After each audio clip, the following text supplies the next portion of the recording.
ഞാൻ ഇത്രയേ ചെയ്തുള്ളൂ എന്ന് AIG വിനോദ് കുമാർ. വനിതാ SIമാർക്ക് മോശം സന്ദേശങ്ങൾ അയച്ചെന്ന പരാതിയിൽ ക്രമസമാധാന വിഭാഗം assistant inspector general VG Vinod കുമാറിന്റെ മൊഴി രേഖപ്പെടുത്തി. ആരോപണങ്ങൾ നിഷേധിച്ച വിനോദ് കുമാർ SP എന്ന നിലയിൽ ജോലിയുടെ ഭാഗമായി മാത്രമാണ് സന്ദേശങ്ങൾ അയച്ചതെന്ന് മൊഴി നൽകി. പരാതിക്കാരെ വനിതാ പോലീസ് ഉദ്യോഗസ്ഥരുടെ മൊഴി അടുത്ത ദിവസങ്ങളിൽ എടുക്കും.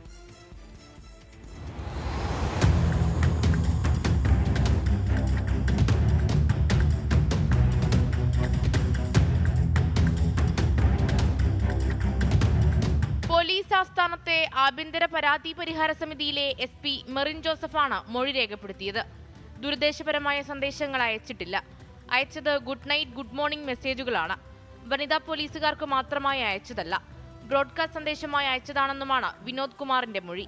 പത്തനംതിട്ട SP ആയിരിക്കെ VG വിനോദ് കുമാർ തൊഴിൽ സ്ഥലത്ത് മാനസികമായി പീഡിപ്പിച്ചെന്നും മോശം സന്ദേശങ്ങൾ അയച്ചെന്നും കാട്ടി പത്തനംതിട്ടയിലെ 2 വനിതാ SIമാരാണ് കഴിഞ്ഞ മാസം റേഞ്ച് DIG അജിത ബീഗത്തിന് പരാതി നൽകിയത്. വനിതാ SIമാരുടെ മൊഴിയെടുത്ത അജിത ബീഗം രഹസ്യമായി പ്രാഥമിക അന്വേഷണം നടത്തിയിരുന്നു. ജോലിസ്ഥലത്ത് സ്ത്രീകൾക്കെതിരായ ലൈംഗിക അതിക്രമം തടയാനുള്ള പോഷ് നിയമപ്രകാരം അന്വേഷണം വേണമെന്ന് സംസ്ഥാന പോലീസ് മേധാവിക്ക് റിപ്പോർട്ട് നൽകിയിരുന്നു.